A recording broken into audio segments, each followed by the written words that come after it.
છોટાઉદેપુર જિલ્લાની 25 જેટલી જીનોને તાળા વાગી જશે। છોટાઉદેપુર જિલ્લામાં તેમજ મધ્ય ગુજરાતના જીન માલિકો અને સીસીઆઈ વચ્ચે કપાસના પિલાણની શરતોને લઈને જીન માલિકોએ ટેન્ડર ન ભર્યા।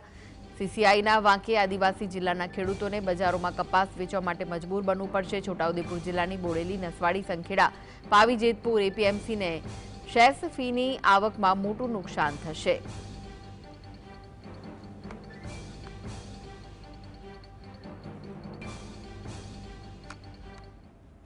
तो आ विषय વધુ માહિતી માટે જોડાઈ ગયા છે સંવાદદાતા રફીક। છોટાઉદેપુર જિલ્લાની 25 જેટલી જીનોને તાળા વાગી જશે, શું વિગતો મળી રહી છે? જે આપણે જાણ્યું કે છોટાઉદેપુર જિલ્લો આદિવાસી જિલ્લો છે અને તેમાં 25 જેટલી કપાસની જીનો આવેલી છે। આપ તસવીરોમાં જોઈ રહ્યા છો, આ નસવાડી ખાતેની કપાસની જીન આવેલી છે।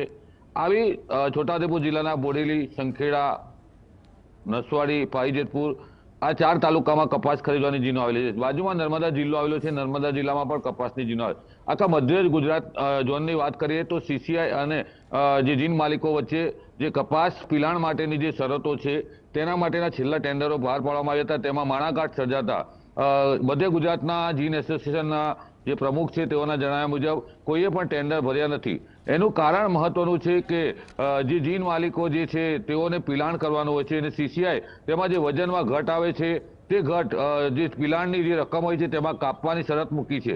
જ્યારે જીન માલિકો આ જવાબદારી લેવા તૈયાર નથી અને સીસીઆઈના અધિકારીઓએ મનસ્વી વલણ રાખીને આ જે નિયમ જે ટેન્ડરની અંદર નાખતા જીન માલિકો જે છે તેઓએ કોઈ પણ ટેન્ડર ભર્યા નથી, જેના કારણે આગામી દિવસોમાં કપાસની આવકો શરૂ થશે, ખેડૂતો કપાસ વેચવા આવશે ત્યારે સીસીઆઈ કપાસની ખરીદી નહીં કરે, જેના કારણે આ જીનો છે તેને તાળા વાગી જાય તેવી સ્થિતિનું નિર્માણ થયું છે। બીજી તરફની વાત કરીએ, જ્યારે સીસીઆઈના અધિકારીઓએ આ જે શરત મૂકી છે જેનો જીન એસોસિએશન વિરોધ કરી રહ્યું છે, સરકાર જે છે સીસીઆઈ વિભાગ છે તેઓએ આ શરત મૂકવી ના જોઈએ, કારણ કે જીન માલિકોનું કહેવું છે કે આ જે શરત મૂકી છે જેનાથી અમને નુકસાન થાય તેમ છે। હાલ તો સીસીઆઈ કપાસની ખરીદી નહીં કરે તો ખેડૂતો વેચશે ક્યાં? બજારોમાં જે કપાસ વેચશે તો તેઓને ભાવ ઓછો મળશે। કપાસનો જે પાક છે તે શરૂ થઈ ગયો છે, આગામી દિવસોમાં દિવાળીનો તહેવાર આવી રહ્યો છે ત્યારે સીસીઆઈ કપાસની ખરીદી શરૂ નહીં કરી શકે। તેની પાછળનું કારણ છે જે ટેન્ડરો ભરવાની તારીખ હતી છેલ્લી 30 તારીખ, તેમાં ટેન્ડરો ભરવામાં નથી આવ્યા। 25 જેટલી જીનો છોટાઉદેપુર જિલ્લાની છે અને મધ્ય ગુજરાતમાં બીજી જીનો આવેલી છે,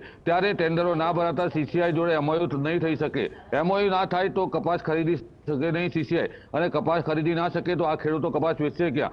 સરકારના જે સીસીઆઈ વિભાગ છે તે જીન માલિકો જોડે માણાગાંઠ સર્જાતા આખો મામલો જે છે તે ગૂંચવાયો છે અને સીસીઆઈ જોડે એમઓયુ ના થતા ખેડૂતો અને જે એપીએમસીઓ આવેલા છે તેઓને પણ મુશ્કેલી થશે, કારણ કે એપીએમસીને જો સીસીઆઈ કપાસની ખરીદી કરે તો કરોડો રૂપિયા સીએસપીની આવક થાય છે, ત્યારે જે એપીએમસીઓ છે તે આ કપાસની ખરીદી ઉપર નિર્ભર રહેલી છે। છોટાઉદેપુર જિલ્લાની બોડેલી, સંખેડા, નસવાડી અને પાવીજેતપુરની એપીએમસી કપાસની જીનોમાં જે સીએસપીની આવક થાય છે તેમાંથી કર્મચારીનો પગાર અને અન્ય કામગીરી કરે છે, એટલે જે એપીએમસીઓને પણ સીએસપીનું ભારે નુકસાન થશે। સૌથી વધારે નુકસાન ખેડૂતોને થશે। આદિવાસી જિલ્લો છે છોટાઉદેપુર જિલ્લાના નસવાડી, બોડેલી અને સંખેડા જે ખેડૂતો છે તેઓનો મુખ્ય પાક કપાસની ખેતી કરે છે।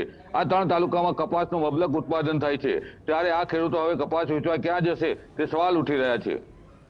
જી, આભાર રફીક સમગ્ર માહિતી આપવા।